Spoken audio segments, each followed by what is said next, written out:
আনমাস্কিং মমতা ব্যানার্জিতে মমতা ব্যানার্জি কতটা সততার নামে অসৎ সেটা প্রমাণ সমেত দেয়া আছে। কিন্তু সেই রাতেই এই প্রফেসর, সেই ডাক্তার এবং সেই সাংবাদিক এক রাতে খুন হয়ে যান। কিছু আছে, হ্যাঁ, খুন হয়ে যান।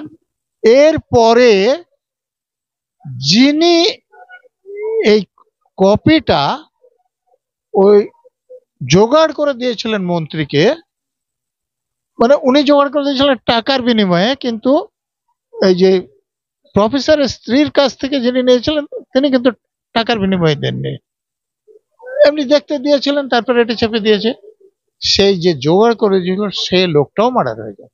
দুর্নীতির বইটা কেউ ছাপতে রাজি হয়নি, আমি নিজে খরচ করে চেপেছিলাম এবং বইমেলায় 12 দিনে 1400 কপি বিক্রি হয়ে গেছিল। তারা কোথাও কেউ বিচার পাচ্ছে না, তাদের যে মানসিক অবস্থা, তাদের প্রতি সহানুভূতি হওয়ার কথা, উল্টো তাদেরকে যেভাবে আক্রমণ করা হচ্ছে এটা অত্যন্ত কুরুচির পরিচয়। মুখ্যমন্ত্রী পদত্যাগ করবেন কিনা সেটা তার ব্যাপার, কিন্তু উনি কেন চাইতে পারবেন না? হ্যাঁ, আচ্ছা, ফিরহাদ হাকিম তার এখতিয়ার কি জানেন? শহরের বাড়িগুলো সব হেলে হেলে পড়ছে, ঠোকাঠুকি করছে, আর ফিরহাদ হাকিম কোন সম্প্রদায় কবে সংখ্যাগরিষ্ঠিত হবে সেটা নিয়ে বক্তৃতা করছেন, এটা ওনার এখতিয়ার আছে? সেকুলার দেশের সংবিধানের শপথ নিয়ে এরকম পুরোপুরি অ্যান্টি সেকুলার কথা বলা তার কোনো অধিকার আছে? উনার এখতিয়ারটা ভালোভাবে বুঝুন, তারপরে ওনার এখতিয়ার নিয়ে প্রশ্ন তুলবেন। দলের বাইরে আপনার এত পুলিশ প্রোটেকশন, আপনাকে কি পুলিশ প্রোটেকশন দেওয়া হয়েছে নাকি নতুন করে? দেখুন, আমাদের রাজ্যের একটা স্ট্যান্ডিং অর্ডার আছে যে ডিআইজি বা তার উপরে যদি কেউ রিটায়ার করে তাকে একজন করে সিকিউরিটি গার্ড দেওয়া হয়। সেটা আমাকে প্রথম দিকে কিছুদিন দেওয়া হয়েছিল, তারপর দীর্ঘদিন দেওয়া হয়নি। অতএব আমাকে পুলিশ প্রোটেকশন দেওয়ার কোনো প্রশ্ন আসছে না। আমি জানি না, এবার বইমেলা আমি পুলিশের সঙ্গে অনেক বেশি দেখছি। আমার মনে হয়েছিল যে গতকাল মুখ্যমন্ত্রী উদ্বোধন করতে আসছেন তার জন্য হয়তো আছেন, কিন্তু দেখছি আজকেও আছে। মানে বইমেলার বিভিন্ন জায়গায় আছে, শুধু আমার স্টলের সামনে তা নয়, কিন্তু আমার স্টলের সামনেও অনেক কজন বসে থাকছেন। আমি জানি না এত পুলিশের কি জন্য দরকার হয়েছে, হয়তো কোনো ইন্টেলিজেন্স ইনপুট আছে যে কিছু হামলা হতে পারে। বা যে চারজন ছিল তাদেরও তো মানে তাদের মধ্যে দুজনের সবে সাক্ষী হয়েছে, তাদের কথার মধ্যে অসঙ্গতি ধরা পড়েছে এরকমটাই জানা যাচ্ছে। দেখুন, শুধু চারজন ডাক্তার নয়, ওখানে তো নার্সিং স্টেশন আছে ডিপার্টমেন্টে, সেখানে তো নার্সরা সারা রাত ডিউটি থাকেন। আমিও কিছুদিন হাসপাতালে ভর্তি হয়েছি, আমি সরকারি হাসপাতালে চিকিৎসা করাই, তো সেখানে তো নার্সরা জেগে থাকেন। তো তাহলে ওখান থেকে ঢুকবে, কোনো নার্সের চোখে পড়লো না, তারা কিছুই দেখতে পেলেন না, এটা খুব অস্বাভাবিক ঘটনা। তো নার্সদের অন্তত জিজ্ঞাসাবাদ করা দরকার ছিল। তারপরে যে খাবার নিয়ে আসলো তাকে জিজ্ঞাসাবাদ করা দরকার ছিল, কিছু তো পাওয়া গেলেও যেতে পারতো, সেটা কিন্তু করা হয়নি। সেটা চাইছেন এই কারণে, সিবিআই কেন চাইছেন এই কারণে যে সঞ্জয় রায় বলছেন যে আমাকে ধরার পর একদম প্রথমে আইপিএস অফিসার ঘরে নিয়ে যাওয়া হয়েছিল, আমাকে কি কি বলতে হবে সেখানে শেখানো হচ্ছিল, আমাকে দোষ স্বীকার করে নিতে বলা হয়েছিল, আমি রাজি হয়নি তখন আমাকে মারধর করা হয়েছিল, আমার চুল ছেঁড়া হয়েছিল, আমার মেরে লালা বের করে সেখানে নেওয়া হয়েছিল। হ্যাঁ, এবং তারপরে আমাকে সেখান থেকে কমিশনের ঘরে আনা হয়েছিল, সেখানে আর এক দফা এরকম করা হয়েছিল। উনি তো বারবার বলছিলেন যে উনাকে কমিশনার অফ পুলিশ এবং অন্য যে আইপিএস অফিসার তারা ফাঁসিয়েছেন এবং তিনি অপরাধটা করেননি বলছেন। এখন এটা খুব স্বাভাবিক যে কলকাতা পুলিশ যখন তদন্ত করছিল তাকে আশ্বাস দেওয়া হয়েছিল যে তোর কিছু হবে না, কিন্তু সিবিআইয়ের হাতে যখন তদন্ত গেল তখন উনি কি বুঝেছিলেন জানি না, কিন্তু যখন চার্জ ফ্রেম হয়েছে তখন তো উনি বুঝেছেন যে এবার ওনার সাজা হতে চলছে, তখন উনি কথা বলতে শুরু করেছেন। এখন তো সাজা যাবজ্জীবন কারাদণ্ড হয়ে গেছে, এর পরে যদি উনি কিছু বলে দেন যাতে মমতা ব্যানার্জির অসুবিধা হতে পারে, এই কারণে মমতা ব্যানার্জিও ফাঁসি চাইছেন, সিবিআইও ফাঁসি চাইছেন, যে তাহলে ঝামেলা আর থাকে না, কেউ বলা থাকছে না। তো এই মমতা ব্যানার্জি চাইছেন বলে, তো তার ফেওরা কি বলবে? এটা খুব পরিষ্কার ভাবে আমি লিখেছি। আমার আর একটা বই এরকম আছে, হার্ড ডিসঅনেস্টি বলে। তো যেমন এই বইটা আমাদের কলকাতার কোনো পাবলিশার ছাপতে সাহস করেনি, দিল্লির মানস পাবলিকেশন ছেপেছে, কিন্তু কলকাতার কোনো বইয়ের দোকানে যান, এই বইটা কেউ আপনাকে বিক্রি করছে না, কেউ দেবে না। জাজমেন্টের কপিটা যদি আপনি পড়েন, শুধু তাই বলেননি, উনি বলছেন যে সিবিআই তদন্ত কমিশন কোনো কাজই করেনি, উনি যে যা দিয়েছে সেগুলো সাজিয়ে গুছিয়ে আদালতে পেশ করে দিয়েছেন, মানে প্রচন্ড কন্ডেম করেছেন। এবং কলকাতা পুলিশের যারা ছিলেন তাদের ব্যাপারে তো যা বলেছেন না বলাই ভালো, মানে কন্ডেম করছে এ কথা বলেছেন, এবং তাদের বিরুদ্ধে ব্যবস্থা নেওয়া হচ্ছে সে কথাও বলেছেন। না বলাই ভালো বলছেন, এরপরও যদি পুলিশ মন্ত্রীর পদত্যাগ চাই, স্বাস্থ্যমন্ত্রীর পদত্যাগ চাই, তাতে অপরাধটা কি? কলকাতা পুলিশের গাফিলতির জন্য যদি পুলিশ মন্ত্রীর পদত্যাগ চাই, মমতা বন্দ্যোপাধ্যায় পদত্যাগ চাইতেন না? মমতা ব্যানার্জি যখন চাইতেন তখন সেটা ন্যায় কাজ ছিল, এখন যারা চাইছেন সেটা অন্যায় করছেন। এটা হচ্ছেন মমতা ব্যানার্জির কথা, এবং তারকে যারা সমর্থন করেন, তার কৃপাতে যারা বেঁচে থাকেন, তাদের অন্য কিছু বলা সম্ভব নয়।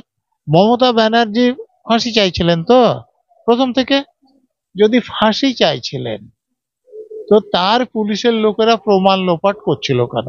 যদি ফাঁসি চাইছিলেন তাহলে জোর করে রাত্রিবেলায় মার্ডার কেসের, রেপ কেসের পোস্টমর্টম সূর্যাস্তের পর হয় না, করালেন কেন? যদি ফাঁসি চাইছিলেন তো দ্বিতীয়বার পোস্টমর্টম যাতে না হয় তার জন্য ডেড বডিটাকে পার্টির লোকদেরকে দিয়ে, পুলিশের লোকদের দিয়ে নিয়ে গিয়ে আগে যে ডেড বডিগুলো ছিল সেগুলোর আগে এটাকে পুড়িয়ে দিলেন কেন? মমতা ব্যানার্জি শুধু পুলিশ মন্ত্রী না, স্বাস্থ্যমন্ত্রী। মমতা ব্যানার্জি যদি ফাঁসি চাইছিলেন তাহলে তার প্রিন্সিপাল এমএসভিবি কে দিয়ে অভয়ার মা বাবার কাছে আত্মহত্যার খবর পাঠিয়েছিলেন কেন? মমতা ব্যানার্জি যদি ফাঁসি চাইছিলেন তাহলে ওই হাসপাতালের আউটপোস্ট থানায় যে প্রথম খবরটা পাঠিয়েছে সেখানেও কেন বলেছেন যে একজন মহিলা ডাক্তার আত্মহত্যা করেছেন? আমি বলছি, মানুষ জিজ্ঞাসা করতে পারে পুলিশ থাকলেও দোষ আর পুলিশ না থাকলেও দোষ। দেখুন, বই মেলা, মানুষ বই দেখতে আসে, বই বিক্রি করে, সেখানে তো এখানে একটা পুলিশের কন্ট্রোল রুম আছে, সেখানে কিছু যদি পুলিশ রাখে, আর গেটগুলোতে সিকিউরিটি এজেন্সি আছে, তো গেটগুলোর সঙ্গে যদি কন্ট্রোল রুমে যোগাযোগ রাখে, কোনো ঝামেলা হলে সেখানে যাবে। কিন্তু যত পুলিশ দেওয়া হয়েছে, যেমন আমার স্টলের সামনে একদম, যে কেউ এসে আমি যে শোকেসটা করেছি সেখানে দাঁড়িয়ে যে দেখবে যে এখানে কি কি বই আছে, সেটার কোনো সুযোগ নাই। আর একসঙ্গে অনেকগুলো পুলিশকে বসে থাকতে দেখলে আমি যেটা দেখছি যে সাধারণ সাধারণ লোকেরা ধারে কাছে ঘেসছে না। বইমেলা একদম, আমি বলছি আরজি করের প্রসঙ্গ নিয়ে যাব, যেটা নিয়ে এই মুহূর্তে সঞ্জয় রায়ের ফাঁসি দেওয়ার জন্য সিবিআই রাজ্য দুজনেই তৎপর। ওর বলছি, নির্যাতিতার বাবা মা সঞ্জয়ের ফাঁসি চাইলো না বলে তাকে বেনজির আক্রমণ, সে ফিরহাদ হাকিম থেকে শুরু করে কল্যাণ ব্যানার্জি থেকে শুরু করে কুণাল ঘোষ, এমনকি শোভনদেব চট্টোপাধ্যায়। দেখুন, শোভনদেব চট্টোপাধ্যায়কে আমি খুব ননসেন্স লোক মনে করতাম না, উনি ভেবেচিন্তে কথা বলেন বলে এটাই আমি জানতাম, এবং তিনি খুব অসৎ লোক এরকমও আমার জানা নেই, তো তিনি কি বলেছে আমি জানি না। কিন্তু অন্য যাদের কথা বললেন, এই কুণাল ঘোষ বা ফিরহাদ হাকিম বা কল্যাণ ব্যানার্জি, এরা তো যা খুশি বলে, এদের কথা বেশি গুরুত্ব দেওয়ার কারণ নেই। এবং এদের যে এক- বাবা মা, তার মেয়েকে তারা এমবিবিএস করেছিলেন, তারপর পোস্ট গ্রাজুয়েশন পড়াচ্ছিলেন, সেরকম একজন মেয়েকে যে কর্তব্যরত অবস্থায় কেউ ধর্ষণ এবং খুন করে মেরে, মানে শেষ করে দিল, তাদেরকে একদম নিঃস্ব করে দিল, তারা কোথাও কেউ বিচার পাচ্ছে না, তাদের যে মানসিক অবস্থা, তাদের প্রতি সহানুভূতি হওয়ার কথা, উল্টো তাদেরকে যেভাবে আক্রমণ করা হচ্ছে, এটা অত্যন্ত কুরুচির পরিচয়। টাকা চাই, তারা রাজনীতি করছে, তারা রাজনৈতিক দল হয়ে দাঁড়াবে। টাকা চাইলে তো লোয়ার কোর্ট তো অন্তত 17 লাখ টাকা তাদেরকে দিতে বলেছিল, তারা তো কোর্টে দাঁড়িয়ে বলেছে যে আমরা টাকা চাই না। তো যাদের টাকা চায় নিজেদের তারা অন্যদের বিচার করছেন, যারা বলছেন তারা কি বলবো সহানুভূতিশীল নন মোটেই। ফিরাদ হাকিম বলছে কেন মুখ্যমন্ত্রী পদত্যাগ চাইবে, ওনাদের চাওয়ার কোনো এখতিয়ার নেই। কেন? ওনারা এই রাজ্যের লোক না? উনার মেয়েকে ধর্ষণ করা হয়েছে, খুন করা হয়েছে, উনি কেন চাইতে পারবেন না? বলছি সে সঞ্জয় রায় যে একা নয়, কেন মানুষ বলছে বলুন তো? আপনার প্রাক্তন আইপিএস হিসেবে কেন মানুষ বলছে এখনো পর্যন্ত সঞ্জয় রায় একা নয়, কিন্তু রাজ্য সরকার সিবিআই তো বলছে একাই? সিবিআই বলেছে বলে আমি জানি না একাই, রাজ্য সরকারও একা বলেছে বলে আমার জানা নেই, হতে পারে। দেখুন, আমার মনে হয় যে সঞ্জয় রায়ের একার পক্ষে এই অপরাধটা করা সম্ভব নয়, এই জন্যে যে ভিকটিম ডাক্তার কোথায় ডিউটিতে ছিলেন? আমাদের রাজ্যের রাজধানীর একটা সরকারি হাসপাতাল, সেখানে, সেটা মেডিকেল কলেজ হাসপাতাল, সেখানে পুলিশের আউটপোস্ট আছে, সেখানে সিকিউরিটি গার্ড গেটে রাখা আছে। অতএব সেখানে একজন সিভিক ভলেন্টিয়ার ঢুকলো, রেপ করলো, মার্ডার করলো, বেরিয়ে গেল, এটার সম্ভাবনা খুব কম। যদি না হাসপাতালের কেউ তাকে সহযোগিতা করেন বা তার সঙ্গে থাকেন, তাহলে তার একার পক্ষে একজন যুবতী মহিলাকে এরকম করে রেপ করে খুন করে দেয়া খুব স্বাভাবিক ঘটনা নয়।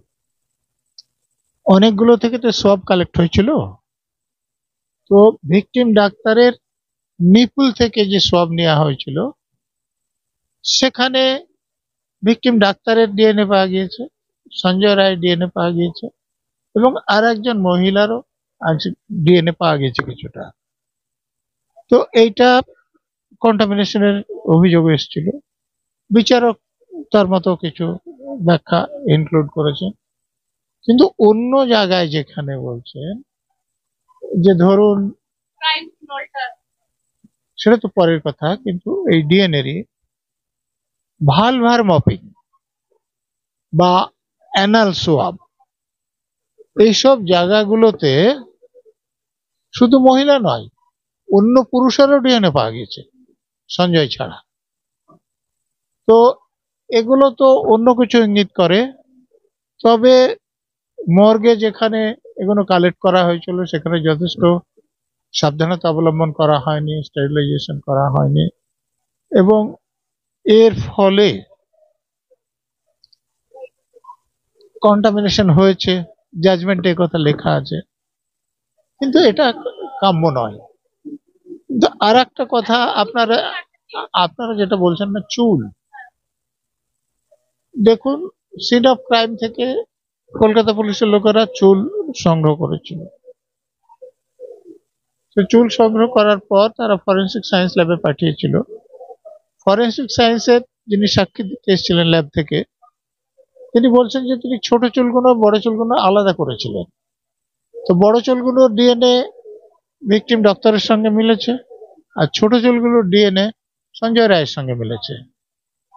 তো সঞ্জয় রায় যারা উকিল ছিলেন, তাদের থেকে প্লি ছিল যে ওখান থেকে যে সংগ্রহ করা হয়েছে সেখানে সঞ্জয় চুল ছিল না, ওকে আটক করার পর ওনার চুল ছিঁড়ে নিয়ে সেখানে দেওয়া হয়েছিল। হ্যাঁ, কিন্তু তাতে বিচারক বলছেন যে সঞ্জয় রায়কে গ্রেপ্তার হয়েছিল 10 তারিখে, আর এই চুলগুলো কালেক্ট হয়েছিল 9 তারিখে, তাহলে এটা কি করে হওয়া সম্ভব নয়। কিন্তু আমার যেটা মনে হয়েছে, যেমন সঞ্জয় রায় যারা উকিল ছিল তারাও যেন সঞ্জয়ের সাজা চাইছেন। কেন বলছি আমি?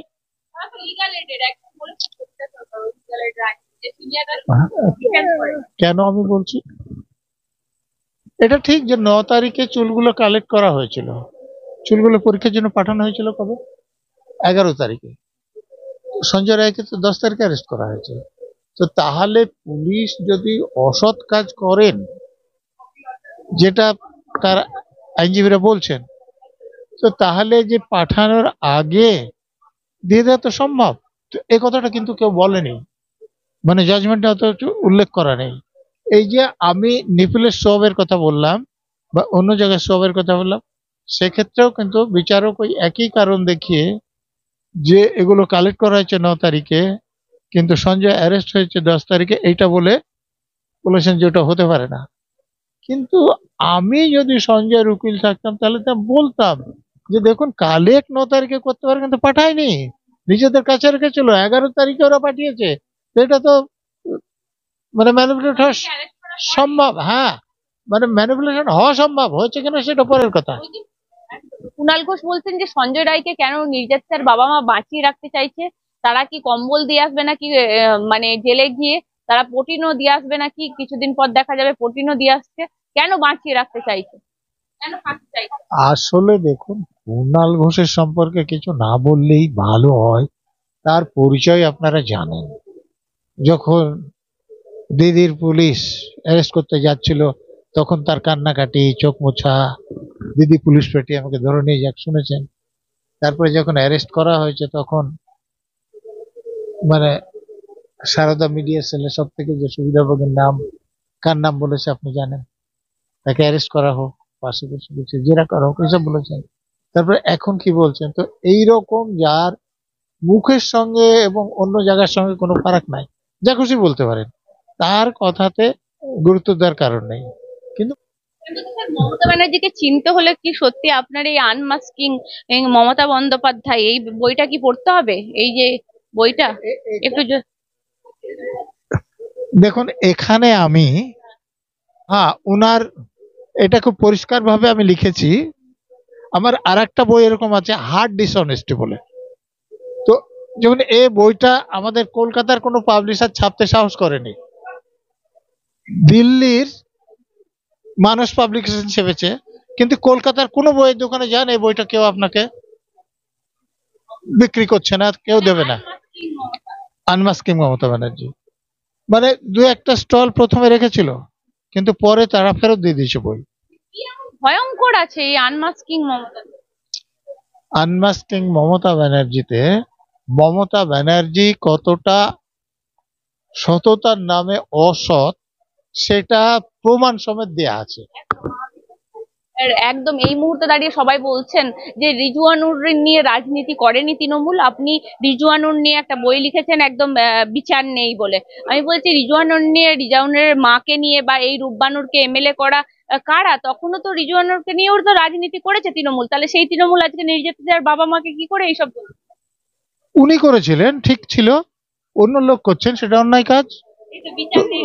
তো না, বিচার নেইটা কিন্তু আমি উপন্যাস আকারে লিখেছি, এবং সেখানে আপনি নাম বা অন্য কিছু যে স্বাভাবিকভাবে যাতে মামলা মোকদ্দমা যাতে না হয় তার জন্য। কিন্তু এর বইটা পড়লে বুঝতে পারবেন কি জিনিস। আরেকটা জিনিস বলছি, শেষের শুরু আপনার সব থেকে পপুলার বলছি, বই মেলায় একদম 420 নম্বরের স্টল, ঠিক 8 নম্বর গেট দিয়ে ঢুকেই স্যারের অসংখ্য বই আছে। স্যার শেষের শুরুতে কি আছে? শেষের শুরুতে বর্তমানে যারা শাসন ক্ষমতায় আছেন, এটাও আমি নাম পাল্টে কাল্পনিক ভাবে আমি দিয়েছি, এবং একটা ডেড বডি নিয়ে আমি শেষ পর্যন্ত মিছিল দেখিয়েছি, যে আমার মনে হচ্ছে যেটা এখন যারা অত্যাচার করছেন তাদের এবার শেষটা শুরু হচ্ছে। হ্যাঁ, বলছি স্যার আরো একটা বই, সে নিয়োগ দুর্নীতি এর পুরো অপরাধী, যেটা এখন কেস চলছে অলরেডি কোর্টে, আপনি জানেন। যে বলছি এই যে নিয়োগ দুর্নীতি নিয়েই তো কতজন প্যানেল, পুরো প্যানেলটাই বাতিল হয়ে যাবে কিনা, মানে বিভিন্ন রকম। নিয়োগ দুর্নীতির বইটা কেউ ছাপতে রাজি হয়নি, আমি নিজে খরচ করে চেপেছিলাম, এবং বইমেলায় 12 দিনে 1400 কপি বিক্রি হয়ে গেছিল। তারপরে আবার ছাপা হয়েছে, অনেকে হয়তো জানে না যে বইটা এখন পাওয়া যাচ্ছে। এটা যদি জানে লোক যে বইটা পাওয়া যাচ্ছে, তাহলে কিন্তু অনেক কপি খুব তাড়াতাড়ি বিক্রি হয়ে যাবে। মানে মানে এটা প্রথম দিন, এর আগে যখন আমি প্রথম ছাপি তখন একদিনেই 200 কপি শেষ হয়ে গিয়েছিল। বলছি স্যার মুসলমানদের উন্নতির জন্য কি করতে হবে আপনি একবার বলুন। মুসলমানদের উন্নতির জন্য কি করতে হবে লিখেছি, মুসলমানদের করণীয় লিখেছি। সেখানে আমি যেটা দেখাতে চেয়েছি যে সারাদিন খেয়ে দিয়ে পান চিবোতে চিবোতে গিয়ে ইফতার করাতে মুসলমানদের কোনো লাভ নাই। ভুলভাল জায়গায় খোদা হাফেজ ইনশাল্লাহ সালাম আলাইকুম বলাতেও মুসলমানদের কোনো লাভ নাই। হজ হাউস নির্মাণে মুসলমানদের কোনো লাভ নাই। ইমাম ভাতা দিয়ে বা মুয়াজ্জিন ভাতা দিয়ে মুসলমানদের কোনো লাভ নাই। মুসলমানদের যদি লাভ করতে হয় তাহলে যেখানে মুসলমানদের থেকে সেখানে ভালো স্কুল করতে হবে, ভালো কলেজ করতে হবে, আইআইটি আইআইএম এ তারা যাতে ভর্তি হতে পারে সে ব্যবস্থা করতে হবে। খুব অল্প হলেও কয়েকজন মুসলমানকে প্রভাবের পদে আনতে হবে, প্রভাবশালী মন্ত্রী করতে হবে। ফিরাদ হাকিম কি প্রভাবশালী মন্ত্রী? কি মন্ত্রী আছে বলুন তাহলে বুঝতে পারবেন। আমি নাম বলছি, এরকম কোন মন্ত্রী করেছে? স্বরাষ্ট্রমন্ত্রী করেছে, পুলিশ মন্ত্রী করেছে, স্বাস্থ্যমন্ত্রী করেছে, আইন মন্ত্রী করেছে, ভূমি রাজস্ব মন্ত্রী করেছে? যে মন্ত্রীগুলো না থাকলে রাজ্য চলে না সেরকম কোন মন্ত্রী কাউকে করেনি। ট্যালেন্টের মধ্যে পুরো রাজনীতি আছে। ট্যালেন্টে আমি দেখিয়েছি যে একজন প্রফেসর, সে বই লেখে এবং দু একটা পুরস্কারও পায়, তার খুব নাম হয়ে যায়। তারপরে সে একটা বই লিখে ট্যালেন্ট বলে, সেই বইটা যখন পাবলিশারদের কাছে ছাপতে দেয় কোনো পাবলিশার ছাপতে রাজি হয়নি। কিন্তু কিছুদিন পর তিনি দেখেন যে রাজ্যের শিক্ষামন্ত্রীর নামে ট্যালেন্ট বলে একটা বই বেরিয়েছে এবং সেই বইটা পরপর পুরস্কার পেয়ে যাচ্ছে। তখন সে প্রফেসরের ইচ্ছে হয়েছে তিনি যে নামে বই লিখেছেন সেই নামে বই আবার কে লিখেছে। তো তিনি দেখতে গিয়ে দেখলেন যে তার বইটাই ছাপা হয়েছে। পাবলিশার তিনি যখন সাবমিট করেছিলেন ছাপেননি, মন্ত্রীর নাম দিয়ে কিন্তু সেই পাবলিশারই ছেপেছে। আমি কারোর নাম বলবো না। তো এইটা যখন জানাজানি হলো, তো তখন একজন সাংবাদিক এটাতেই খবর করে দিয়েছিলেন, আর একজন ডাক্তার বাবুর কাছে তিনি এটা স্বীকার করেছিলেন যে আমি এরকম একটা বই লিখেছিলাম। তার মানে এটা যখন দেখে যে অন্য নামে ছাপা হয়েছে, সেটা পুরস্কার পাচ্ছে, তার নামে ছাপা হয়নি, সে প্রচন্ড মানসিক যন্ত্রণায় ভোগ করছিল, অসুস্থ হয়ে যান, একজন ডাক্তারের কাছে নিয়ে যায়। সে ডাক্তার এটা জানার পর একজন সাংবাদিককে বলেন এবং এটা জানাজানি হয়। কিন্তু সেই রাতেই এই প্রফেসর, সেই ডাক্তার এবং সেই সাংবাদিক এক রাতে খুন হয়ে যান। কিছু আছে, খুন হয়ে যান।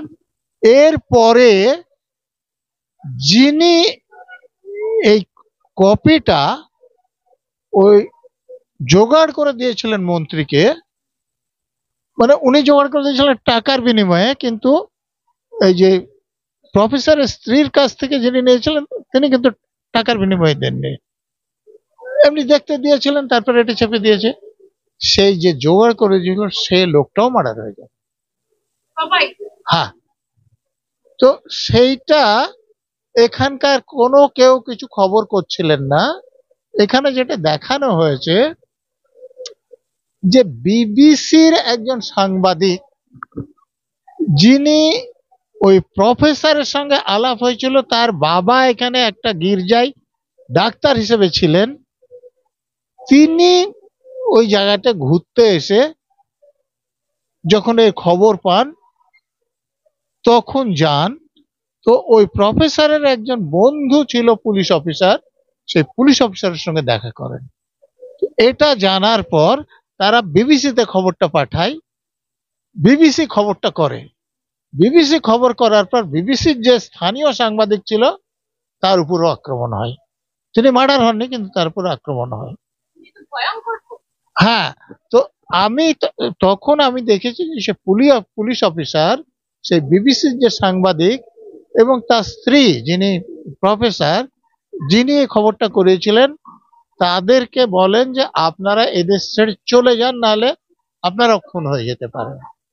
তো এই যে চলে যাচ্ছে তার আগে একবার এই পুলিশ অফিসারের সঙ্গে দেখা করতে চেয়েছিলেন, কথা বলতে চেয়েছিলেন, কিন্তু পুলিশ অফিসার রাজি হননি যে তাহলে আপনাকে আমি বাঁচাতে পারবো না, এইরকম বই এটা। বা ট্যালেন্ট, সত্যি ট্যালেন্টটা অবশ্যই পড়ার দরকার, স্যার যা বললেন। আরেকটা ব্যাপার, হ্যাঁ। 14 নম্বর একটা পরিচ্ছেদ আছে, এই পুরস্কার কি করে লোক পায় সেটা দেখাতে গিয়ে আমি রবীন্দ্রনাথ কি করে নোবেল পুরস্কার পেয়েছিলেন সেটা নিয়ে আলোচনা করেছি।